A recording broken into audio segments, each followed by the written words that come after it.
Welcome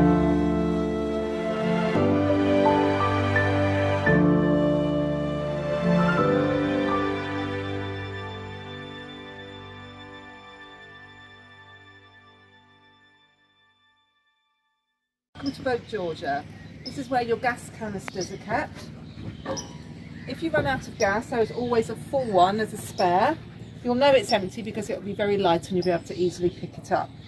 First thing you do when changing the bottle is change the valve to closed. Using the spanner, you then release, swap the pipe over to the new bottle, tighten it with the spanner and then open it and you'll have plenty of gas.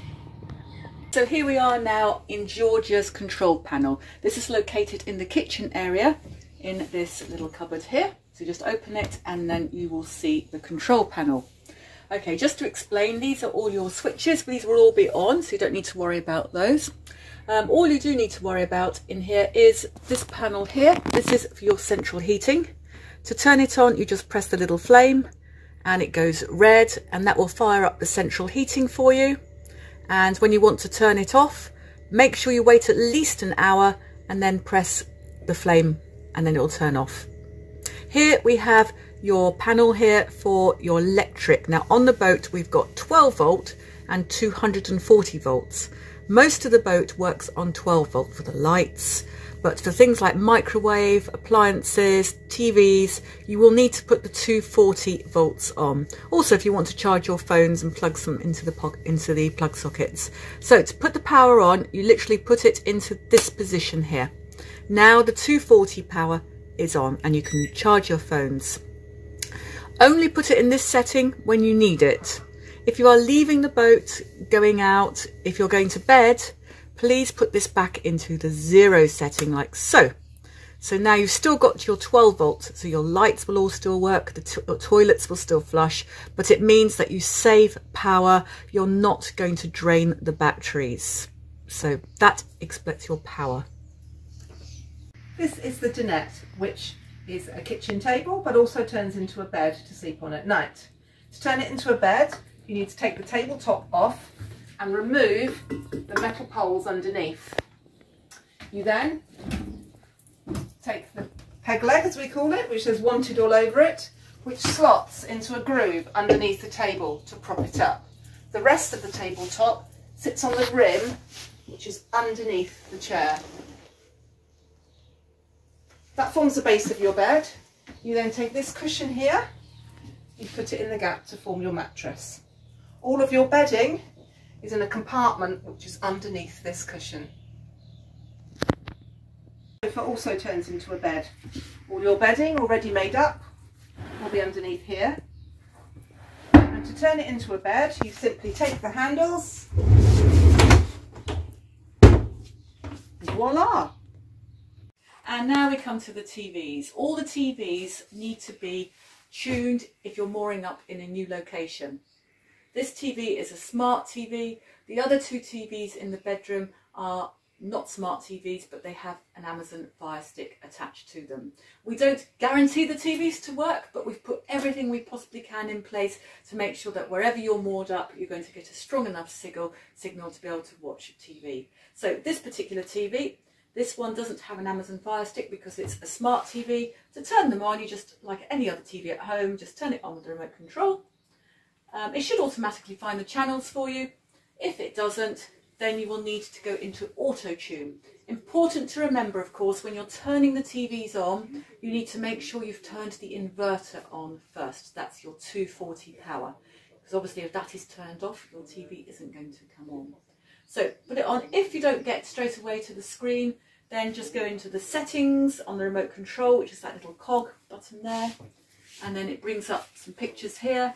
Just basically scroll down till you get to the bottom one where it says all settings, select, and it brings up another menu here, and you want to get it to programs. Sometimes this TV will ask to put a parental control in. Doesn't always do it. If it does, it's 0000. Otherwise, it will automatically just go into program tuning and away you go. That's the TV. This is Georgia's bathroom. She also next door has a toilet with a sink in it. The key things to remember in this is the shower pump and the use of the toilets. First of all, the shower. This boat sits below the waterline, so if you do not turn the shower pump on, the water will not run away. Before you have your shower, you need to locate this button here on the side of the toilet and turn it on. And you'll hear a glugging sound. This is the shower pump working. You can then have your shower knowing that the water's going to run away. Then when you finish your shower, turn the switch off. Now the toilets. The only things that must go down the toilets in boats is whatever comes out of you and small amounts of 2-ply toilet roll which we provide. Under no circumstances must you put quilted toilet paper down the toilet. These toilets are a macerator, and if you put anything that's stronger than 2-ply down, then the macerators get blocked. And there is a £75 charge to unblock the toilets, because some poor person has to take the whole thing apart, which, as you can imagine, is not a pleasant experience. When going to the toilet, you've got different flush mechanisms here. The ones we recommend is Eco for a number 1 and a normal flush for a number 2. Toilets will use a vast amount of water on a boat, so we do recommend that if it's yellow, let it mellow, as otherwise you'll be always forever topping up water. Extinguishers on Georgia. One here by the kitchen, which has a fire blanket next to it. One in the lounge. And finally one in the master bedroom.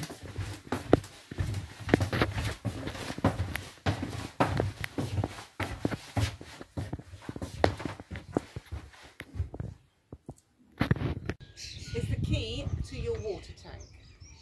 This is where you will need to refill from. The gadget that opens the water tank is kept in the control panel box. You simply take the key and undo the lid and refill with water. Most water refuelling stations have a hose, but if you need to use a hose from the boat, you can find them in the front locker. And now we come to pump out. If your holiday is a long holiday for 7 nights, then the chances are you will need to do a pump out mid-stay.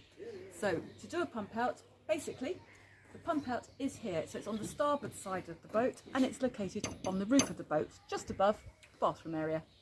To open this cap, you put this end in here, just like the water cap, and you unscrew it like so. I'm just going to leave it there for a minute. Before you get to this stage, you need to make sure you purchase a card for the pump out machine, which can be found at most locks. Some marinas do pump outs, but we recommend that you go to the locks. When you buy a card, it's a bit like a car park ticket. You put your card into the machine, and then before you press the magic button, make sure this is all ready to go. And you're going to take the hose off the pump out machine. It's a nozzle. It looks a little bit like this.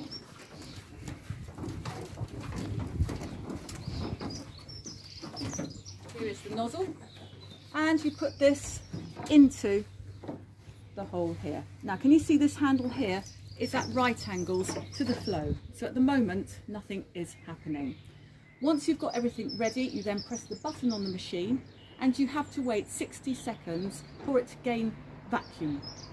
After 60 seconds, make sure that this is in the hole, pull this into the online position, and you'll see the contents being sucked out. You know when it's finished because you'll see that just air is going through. When it's finished, put this back into the upright position, take it out, put it back, usually this will be coiled up, and then put the cap back on. The whole thing takes 10 minutes tops. Very easy, but that's it.